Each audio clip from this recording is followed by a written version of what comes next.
Xalqaro yuqumli kasalliklar ilmiy jamiyatining ilgari surishicha, Xitoyda pasli xarakterlik nafas yo'li kasalliklaridan boshqa, texi diagnoz qo'yilmagan sirliq o'pka yallig'i bolalar orasida tarqalayotgan bo'lib, Beijing va Liaoning o'lkasidagi bolalar doktorxonalarida kasallar intayin ko'p ekan.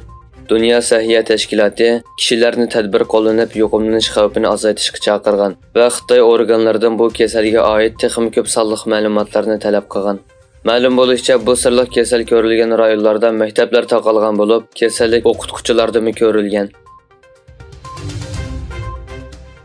Amerika bilan Xitoy orasida Janubiy Xitoy dengizida harbiy jiddiylik yuz berdi.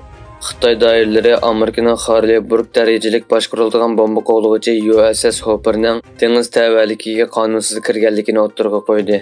Amerika bo'lsa paraxotning xalqaro qonun va yo'l boshlash erkinligi doirasida xalqaro qonun bo'yicha faoliyat qilganligini bildirdi.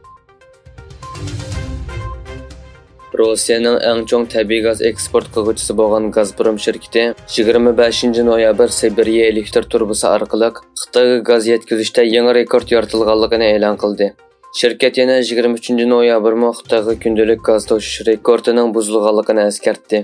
Ma'lum bo'lishicha, Rossiyaning Yakutiya Jumhuriyatidagi Kayan rayonidan Sibiriya quvvat turbi yo'li orqali Xitoyga gaz toshish 2019-yilning oxirida boshlangan. Yaponiya Tashqi ishlar ministri Kamikawa Yoko bilan Xitoy Tashqi ishlar ministri Wang Yi Koreyaning Busanda o'tkazilgan Koreya, Yaponiya va Xitoy diplomatiya ministrlari uchrashuvidan ilgari suhbat o'tkazdi. Ilgarilanishicha, ministrlar yig'in jarayonida Yaponiya bilan Xitoy o'rtasida o'zaro manfaat yetkazish munosabati o'rnatish orqali ikki taraflik munosabatni yaxshilashga kuch chiqarishga qo'shilgan. Avstraliya bosh shtab boshlig'i Herzi Halevining 4 kunlik insonparvarlik urush to'xtatishdan keyin G'azza rayoniga qartilgan hujum planini tasdiqlaganligi o'ttirg'a qo'yildi.